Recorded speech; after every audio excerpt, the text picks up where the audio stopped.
Hi sir, welcome to my YouTube family. कैसे हो? Hopes आप सब बहुत अच्छे हो। अच्छा, तुम लोग ये बताओ मुझे, तुम लोग अपनी ज़िंदगी में अगर तुम अपनी लाइफ में कुछ साल पीछे जा सकते हो तो तुम क्या बदलना चाहोगे? लाइक अगर तुम अपने टीनेज में जा सकते हो तो तुम क्या चेंज करना चाहोगे? अगर तुम मुझसे पूछोगे कि मैं क्या चेंज करना चाहूँगी, मैं अपने टीनेज में सिवाय खुद के और किसी को चेंज करना नहीं चाहूँगी, क्योंकि जो मैं इतनी जूतियाँ थी, जो मैंने अपने ऊपर हुई गलत चीज़ों को बर्दाश्त किया, उस चीज़ को मैं बिल्कुल बदलना चाहूँगी। कभी कभी मैं अपने दिल को ये समझा लेती हूँ ऐसा बोलकर कि यार दोस्त, ठीक है, मैं तो बच्ची थी ना, और मुझे तो पता भी नहीं था। अच्छा, हम लोग जब टीनेज में थे तो सोशल मीडिया था बट इतना ज़्यादा नहीं था जितना कि एक्सट्रीम पर अभी है, लाइक, है ना। तो इतना इजी नहीं होता था इंटरनेट चलाना। एक एक जीबी, दो दो जीबी कितना मुश्किल से मिलता था। तो थैंक्स टू मोदी जी। तो मैं अपने जो मैं पीछे अपने देखती हूँ कि जितने लोगों ने मुझे लाइक डंप किया, और जितने लोगों ने मेरे को मेरी डिसरिस्पेक्ट की, और मैं उस चीज़ को सिर्फ मैं इसलिए बर्दाश्त की कि इसको तकलीफ ना हो, इसको बुरा ना लगे। मैं जाहिर तौर पे बदलना चाहूँगी। आजकल के टाइम बहुत डिफरेंट है, बट मुझे नहीं लगता है कि मैं ऐसी थी तो आजकल के टाइम पे ऐसे लोग नहीं होंगे। बिल्कुल होंगे। कुछ लोग होते हैं जो देख के भी नहीं समझते, आज भी ऐसे लोग होंगे। तो मैं ऐसे लोगों के लिए सिर्फ इतना कहूँगी कि दोस्त, अगर आपकी ज़िंदगी में आपको लग रहा है कोई आपके साथ गलत कर रहा है, कोई आपको इस्तेमाल कर रहा है, आप आप बिल्कुल अपने लिए आवाज़ उठाओ। अगर तुम अपने लिए आवाज़ नहीं उठाओगे ना, और अगर तुम एक सच्चे इंसान हो, ये देखो, अंदर से आप मुर्दा हो, आप एक वक्त पे मुर्दा हो, ठीक है, लेकिन आपके अंदर का एक वक्त पे ज़मीर फिर जाग जाता है, जैसे कि मेरा। तो उस वक्त आपको बहुत बहुत वो गंदी फीलिंग होती है कि आप अपने लिए स्टैंड क्यों नहीं लिए। एंड बेस्ट थिंग, सबसे बड़ी बात यह कि जब आप अपने लिए स्टैंड नहीं लेते हो तो तुम दूसरे के लिए स्टैंड कैसे ले सकते हो? मेरे को मेरा बचपन जो था ना, वो बहुत ज़्यादा बुरी तरीके से गुजरा है।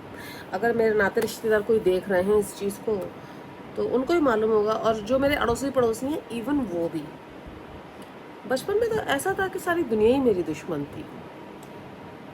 स्कूल से लेकर, टीचर से लेकर, दोस्त, रिश्तेदार, घर तक दोस्त, लाइक। लेकिन एक मेरी ज़िंदगी में अच्छी चीज़ थी, जो मेरे हम 5 लड़कियों का ग्रुप था स्कूल में, और वो जो मेरी 4 सहेलियां थीं हैं, उनके घर वाले मुझे बेतहाशा प्यार करते थे और आज तक भी करते हैं। लेकिन मैंने बहुत दबा कुचला बचपन जिया है। सच बताऊं, बचपन में मेरी बहुत सारी चीज़ों को मारा गया, और I was so talented. But मेरा बचपन इतने डिप्रेशन में गुजरा ना दोस्तों, कि मेरे सारे टैलेंट ख़त्म हो गए, मेरा व्यक्तित्व ही ख़त्म हो गया पूरा। जब मेरा बचपन जब गुजर रहा था तो मैं रिश्तेदारों के सामने नहीं आ पाती थी, मैं पड़ोसियों के सामने नहीं आ पाती थी, मैं लोगों को फेस नहीं करती थी, मैं लोगों से घबराने लगी थी, क्योंकि मैं एक फेलियर हो गई थी। क्लास में मैं 2 बार फेल होती थी, और 2 बार फेल होने का मतलब होता है कि आपको तब निकाल दिया जाता है, स्कूल से हटा दिया जाता है ना। बहुत बुरा मेरा बचपन गुजरा। और अगर मुझे एक सही पेरेंटिंग मिल गई होती, मैं बता रही हूँ, और अगर मुझे एक मतलब सही फैमिली मिल गई होती, मेरी फैमिली बहुत अच्छी रही, ऐसा नहीं है, लेकिन मुझे नहीं पता कि उनके साथ मेरा कौन सा कर्मों का हिसाब किताब था कि वो why not good for me, वो लोग। तो बचपन से ही जिन चीज़ों का मुझे था उसी में मैंने आगे भी कैरियर बना रही हूँ अपना। अगर मुझे बचपन से अच्छा सब कुछ मिल गया होता, अच्छा वातावरण मिल गया होता, तो मैं जब मुंबई आई थी ना, मैं तुम लोग को सच बता रही हूँ, मुझे स्ट्रगल नहीं करना पड़ता। मैं जहाँ कदम रखती ना वहाँ मुझे काम मिलता, जहाँ मैं कदम रखती वहाँ मुझे काम मिलता, because still I have good personality 32 साल की उम्र में। और जब मैं मुंबई आई थी तब मैं 10 साल तो हो गए, 22 साल की थी। बहुत अच्छा काम मिलता, लेकिन काम कहाँ से मिलता? सिर्फ देख सुनकर मुंबई आ गई थी, घर से दूर होना चाहती थी ना, तो आता था कुछ एक्टिंग की फील्ड में। शक्ल सूरत अच्छी थी, लेकिन एक तरीका नहीं था, सलीका नहीं था खुद को कैरी करने का, और कॉन्फिडेंस तो बिल्कुल ज़ीरो लेवल का था। तो अगर मैं अपनी ज़िंदगी में बदलना चाहूँगी पीछे, तो मैं सिर्फ खुद को बदलना चाहूँगी, क्योंकि मैंने अपने बचपन में वो सब की चीज़ें, ऐसे पागलों की चीज़ें मैंने बर्दाश्त की है ना। मेरी कज़िन्स वो मुझसे जल रही हैं, पता नहीं क्यों जल रही हैं, बस जल रही हैं। वो मुझे उल्टा सीधा बोल रही हैं, मेरे फैमिली को मेरे खिलाफ भड़का रही है।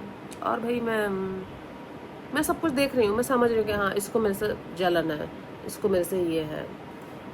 कोई भी आकर मुझे लाइक पहले भी बच्चे मोलेस्ट होते थे, मैं भी मोलेस्ट हुई हूँ।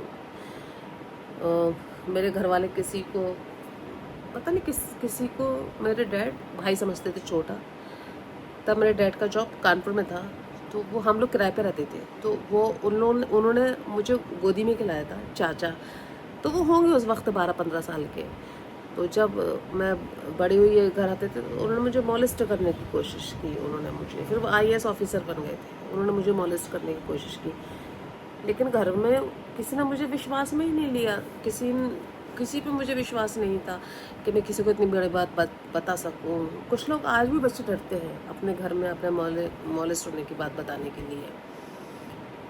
तो बाकी मेरे ख़ानदान वाले बहुत अच्छे हैं, बट ये अदर थे, जैसे लाइक वी आर मुस्लिम, और वो किसी और अदर रिलीजियस से थे। उन्होंने मुझे मॉलेस्ट करने की कोशिश की, नहीं बता पाई मैं घर में।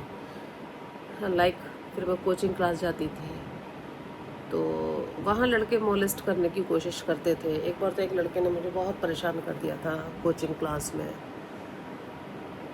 घर में नहीं बता पाई मैं, इतना ज़्यादा हो गया मुझे कोचिंग छोड़नी पड़ी, लेकिन मैं घर में नहीं बता पाई। तो मेरा बहुत एब्यूजिंग बचपन रहा है, मैं तुम लोग को सच बताऊँ। लेकिन जब मैं बड़ी हुई तो मैंने अपने दिमाग में कहते ना, लाइक दो घोड़े दौड़ते हैं, एक नेगेटिविटी का और एक पॉजिटिविटी का। मैंने नेगेटिविटी के घोड़े को खाना नहीं दिया, और मुझे ऐसा लगा कि मेरे साथ जो हुआ, जो भी लाइक मेरे बच्चे होंगे और मेरे आसपास के जो भी सराउंडिंग के बच्चे होंगे, मैं उनको सुनूंगी, उनको विश्वास में लूंगी, मैं उनके साथ ऐसा कभी नहीं होने दूंगी। अब मैं बदल गई हूँ, पूरी तरह बदल गई हूँ मैं अब, लेकिन मैं दिल से भी वैसी हूँ, हम्बल। देखो, बुरे और अच्छे होने में क्या फ़र्क होता है, पहले तो मुझे ये बताओ। बुरे और अच्छे होने में केवल इतना फ़र्क होता है कि आप अच्छे बनो, जूतिया मत बनो, कि आपकी कोई बैंड भी बजा के जा रहा है तो आप उसको एकदम खुश होके ले रहे हो, है ना। बुरे होने में बस, अगर किसी को आप बुरे लग रहे हो तो आप बुरे हो, तो फिर आप अच्छे लोगों को हैरेस कर रहे हो तो आप बुरे हो। लेकिन अगर आप अच्छे हो तो फिर मुझे लगता है कि आप जैसे को तैसा बोल रहे हो तो फिर आप अच्छे हो। अगर कोई मेरे साथ अच्छे से पेश आता है तो मैं उसके अच्छी हूँ। मैं आपके साथ वैसी हूँ जैसे कि आपका नेचर है। आप मुझे इनवाइट कर रहे हो खुद कि मैं आपके साथ कैसा सलूक करूँ। अगर आप मेरी रिस्पेक्ट करोगे मैं आपकी रिस्पेक्ट करूँगी। नहीं, अब तो मेरा यही फंडा है। लोग कहते हैं कि ऐसा करो, ये बड़े चलन में है, लेकिन देखो ये बात, बट सिर्फ कहने से कुछ नहीं होता, कोई दम नहीं है अगर तुम इसको कर ना पाओ तो, है ना। सही और गलत का फ़र्क हमें समझना चाहिए। तो भैया, मैंने तो अपनी ज़िंदगी से बहुत सारे लेसन लिए हैं, अच्छे लेसन लिए हैं मैंने अपनी ज़िंदगी से। और अगर मेरे को कोई ज़िंदगी ने दुख दिया तो मैंने हमेशा यही कहा ज़िंदगी से कि अगर तूने मुझे दुख दिए तो मैं टूट के संवरी हूँ, टूट के मैंने बिखर के मैं और संवरी हूँ, यू नो। तो मैं अपनी ज़िंदगी में अपने बचपन को बदलना चाहूँगी। बाकी मैं तुम लोगों से भी जानना चाहती हूँ कि तुम लोग अपनी ज़िंदगी में क्या बदलना चाहते हो, अगर तुमको कुछ साल पीछे तुमको किया जाए। एंड बहुत सारे टॉपिक हैं, लेकिन मैं सोच रही हर अलग अलग टॉपिक पर वीडियो बनाऊँ। लंबा वीडियो जाता तो भी नहीं देखा जाता है, और दूसरा टॉपिक आ जाता है तो भी मज़ा नहीं आता है ना। तो अभी तो बस एक बदलाव पर मैंने एक वीडियो अपलोड कर रही हूँ, तो इसको देखो, समझो, और मैं क्या कहना चाहती हूँ उस बात को भी समझो। होप सो कि तुम लोग समझ गए हो। Thank you so much.